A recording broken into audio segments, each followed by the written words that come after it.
આ કઈ ભાઈ ડ્રાઈવરની જિંદગી, આવું પણ કામ કરવું પડે.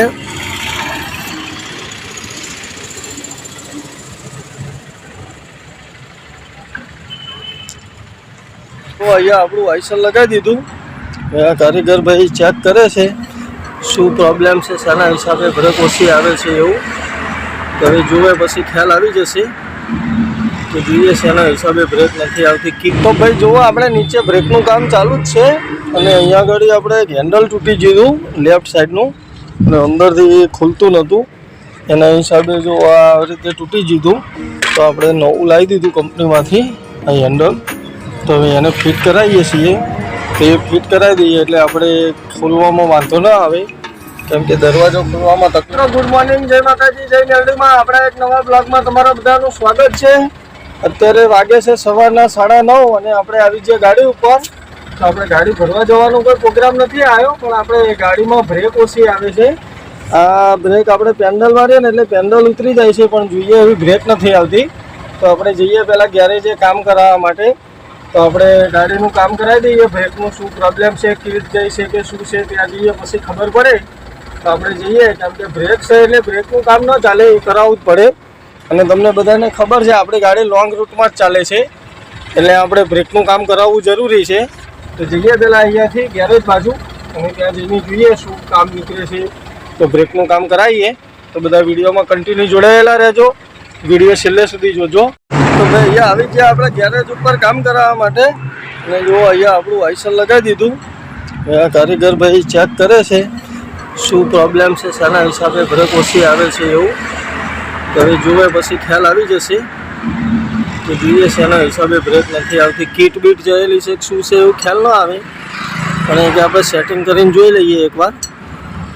સેટિંગ કરીને જોશે એટલે ખ્યાલ આવી જશે શેના હિસાબે બ્રેક નથી આવતી. આ તે જો અત્યારે જેક ચડાવવાનું કામકાજ ચાલુ છે. આ બધું ગાડી લાઈનનું હાર્ડવર્ક કામ કહેવાય. જેક ચડાવવા, ટાયર ખોલવા, રસ્તા તિરપાલ કરવા. બાકી ગાડી ચલાવવાનું કોઈ એવી વસ્તુ નથી. ગાડી તો નાનું છોકરું ચલાવે એવું કોઈ ટેન્શન નથી. અને એમ કે ગાડીમાં તમે ચલાવતા હોય તો 50% જેવું નોલેજ હોવું જોઈએ તમને, તો જ ખ્યાલ આવે. હવે એ જોઈ લે એમની રીતે, પછી ખ્યાલ આવી જશે શું પ્રોબ્લેમ છે, શેના હિસાબે બ્રેક નથી આવતી.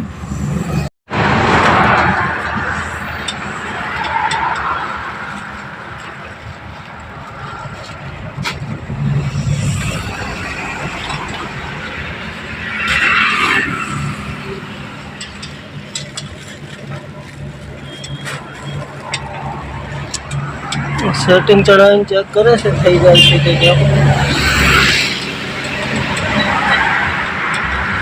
આવું બધું આપણને નોલેજ એટલું બધું ના હોય. કારીગર એ કારીગર કહેવાય. કારીગરથી થાય, ડ્રાઈવરથી ન થાય. પરંતુ કામ ચલાવો તમને 30-40% નોલેજ હોય તો વાંધો ન આવે.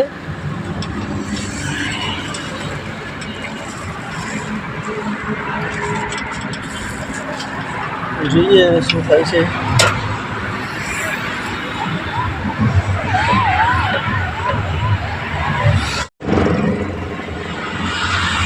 બીજી સાઈડનું સેટિંગ ચેક કરે છે, એમાં ખ્યાલ આવી જાય.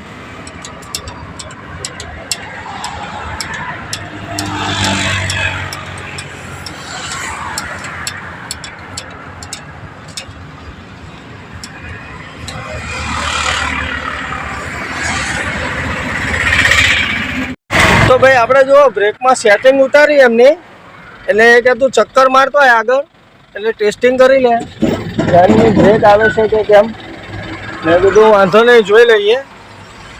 એટલે આપણે ટેસ્ટિંગ કરવા જઈએ છીએ આગળ.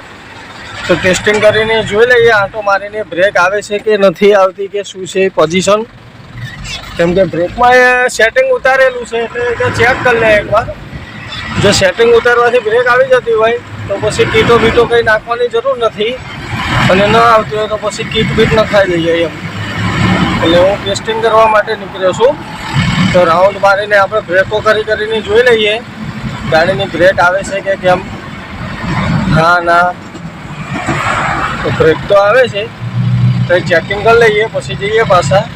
તો ભાઈ જુઓ, આપણે નીચે બ્રેકનું કામ ચાલુ જ છે અને અહીંયા આગળ આપણે હેન્ડલ તૂટી ગયું લેફ્ટ સાઈડનું અને અંદરથી ખુલતું નહોતું, એના હિસાબે જો આ રીતે તૂટી ગયું. તો આપણે નવું લાવી દીધું કંપનીમાંથી આ હેન્ડલ. તો હવે એને ફિટ કરાવીએ છીએ. તો એ ફિટ કરાવી દઈએ એટલે આપણે ખોલવામાં વાંધો ના આવે, કેમ કે દરવાજો ખોલવામાં તકલીફ પડતી હતી. એટલે અત્યારે જો આ પડખું એવું ખોલી કાઢ્યું અને અહીંયા આગળ આ નવું હેન્ડલ છે એ ફિટ કરાવી દઈએ. એટલે ગાડીમાં આ બધું નાનું નાનું કામ હોય મિત્રો, એ કરવાનું તો હોય પણ આ ટાઈમ ન મળે એટલે ન થાય. પણ આજે ટાઈમ હતો તો બ્રેકનું પણ કામ થઈ જાય, હેન્ડલ બી નવું ચેન્જ થઈ જશે. એટલે આ જૂનું હટાવીને નવું લગાવી દઈએ એટલે આપણે પછી વાંધો ન આવે. કેમ કે ક્યારેક બહારથી ખોલવાનું હોય, આ તે ગાડી સાફસૂફ કરવાની, માટી કાઢવાની અને એના હિસાબે વ્યવસ્થિત રાખવું જ પડે. એટલે જો આ નવું હેન્ડલ લગાવી દઈએ તો જોઈએ હવે લગાવીને કેવું લાગે છે, કામ કરે છે કે નથી કરતું વર્ક, એ પણ જોવું પડે. એટલે જોઈ લઈએ. ઓરિજિનલ કંપનીનું જ લાવ્યા છીએ એટલે વાંધો તો નહીં આવે, થશે જ દે. અને જોઈ લઈએ હવે. તો બધા વિડીયોમાં જોડાયેલા રહેજો. હેન્ડલ બેન્ડલ નવું ચડાવી દઈએ. જો આપણે ગાડીનું કામ કરાવીને નીકળી ગયા, બ્રેક ચેક કરાવી લીધી, 1 નંબર મસ્ત બ્રેક આવે છે મિત્રો. હવે કંઈ વાંધો આવે એવો નથી ગાડીમાં, કેમ કે બ્રેક એક એવી વસ્તુ છે કે બ્રેક વગર ન ચાલે. અને ક્યારેક ગાડી બ્રેક કરીએ ને તો ડ્રાઈવર સાઈડ ખેંચાતી હતી ગાડી, એના હિસાબે બ્રેકનું કામ કરાવવું જરૂરી હતું. કેમ કે ગાડી ડ્રાઈવર સાઈડ જતી રહે એટલે સામે ક્યારેક કોઈ એવું આવી જાય તો ગાડી અડી જવાની પણ સંભાવના હોય. એટલે બ્રેકનું તો એવું ક્યારેય ન ચલાવવું. એટલે આપણે આ બધું આવું કરવું પડે. અને મારું ઓડિયન્સ વર્ગ, મારા મિત્રોને એક કહેવાનું કે મિત્રો તમે બધા કોઈ બી જાતનું વ્યસન કરતા હોય તો ન કરતા, વ્યસનથી દૂર રહેજો. કેમ કે વ્યસન એક બહુ ખરાબ ટેવ છે અને જિંદગી પણ ખરાબ કરી કાઢે.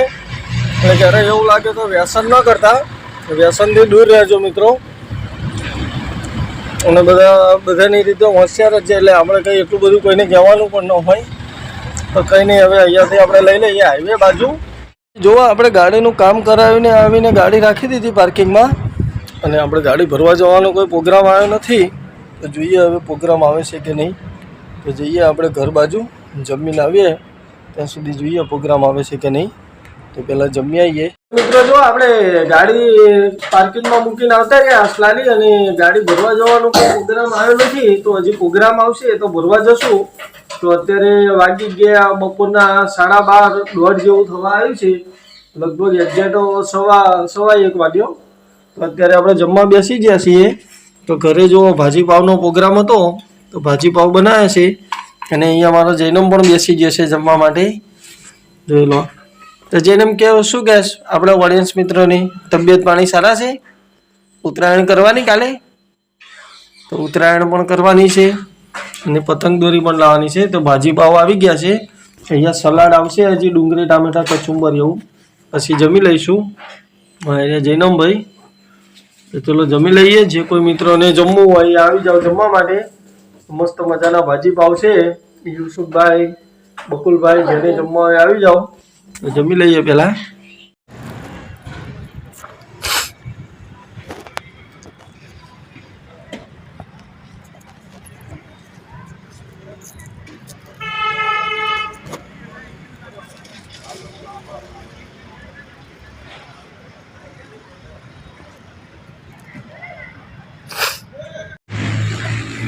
આ કઈ ભાઈ ડ્રાઈવરની જિંદગી,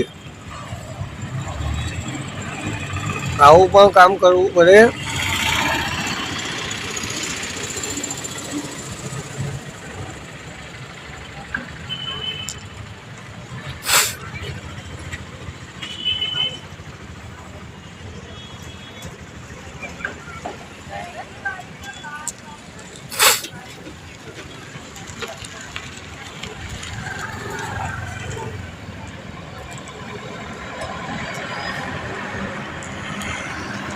હાલો તો મિત્રો, ગુડ મોર્નિંગ, જય માતાજી, જય મેલડીમાં. આજે છે આપણો દિવસ બીજો અને કાલે તમે જોયું એ રીતે આપણે ગાડીનું કામ કરાવવા ગયા હતા. તો ગાડીનું કામ કરાવીને આવી ગયા હતા ઘરે અને તે ગાડી ભરવા જવાનો પ્રોગ્રામ નહોતો આવ્યો. એટલે પછી આવીને જમી બમીને ઘરે સુઈ રહ્યા હતા. જૈનમ જોડે રીંગા મસ્તી કરતા હતા. એટલે પછી કાલે કંઈ પ્રોગ્રામ આવ્યો નહીં તો જમીન સુઈ ગયા. આજે બીજો દિવસ છે એટલે જોઈએ હવે કઈ બાજુનો પ્રોગ્રામ આવે છે. અને કાલે તો કામ કરાયું ગાડીનું, કેમ કે ગાડીની કીટ જતી રહી હતી એક સાઈડની, તો કીટ નખાઈ અને આપણે બ્રેક મારતા હતા તો ગાડી જમણા હાથે ખેંચાઈને જતી રહેતી હતી, એટલે ગાડી ખેંચાતી હતી એક સાઈડ, એટલે એ કામ કરાવવું જરૂરી હતું. કેમ કે ક્યારેક સિંગલ પટ્ટી ઉપર ચાલતા ઇમરજન્સી બ્રેક મારીને ડ્રાઈવર સાઈડ ગાડી જતી રહે તો કોઈ સામે ગાડી આવતી હોય તો કોઈ જાનહાનિ થાય એવું હતું ને, બ્રેકના કામમાં ન ચલાવી લે ભાઈ. અને આપણી ગાડી વધુ પડતી હવે લોંગ ટ્રીપમાં જ ચાલે છે, એના હિસાબે કામ કરાવવું જરૂરી હતું. તો આપણે કામ કરાવીને આવી જતા ઘરે, તો હવે જોઈએ નેક્સ્ટ ટ્રીપ કઈ બાજુની લાગે છે. લગભગ તો આપણે લોંગ ટ્રીપ જ લાગશે. તો હમણાં જ ઉત્તરાયણ છે એટલે બધા પોતપોતાનું ધ્યાન રાખ્યું હશે. આશા છે કે બધાનો તહેવાર મસ્ત ગયો હશે. તો બધાને હેપી ઉત્તરાયણ મારા તરફથી. તો બધાને મિત્રો આપણે મળશું બીજા એક નવા વિડીયોમાં. ત્યાં સુધી બધા પોતપોતાનું ધ્યાન રાખજો. આપણે નેક્સ્ટ ટ્રીપ લોંગ ટ્રીપ કરવાની છે, તો જોઈએ હવે ક્યાંની ભરાય છે. ત્યાં સુધી બધાની જય માતાજી, જય મેલડીમાં. આવજો મિત્રો.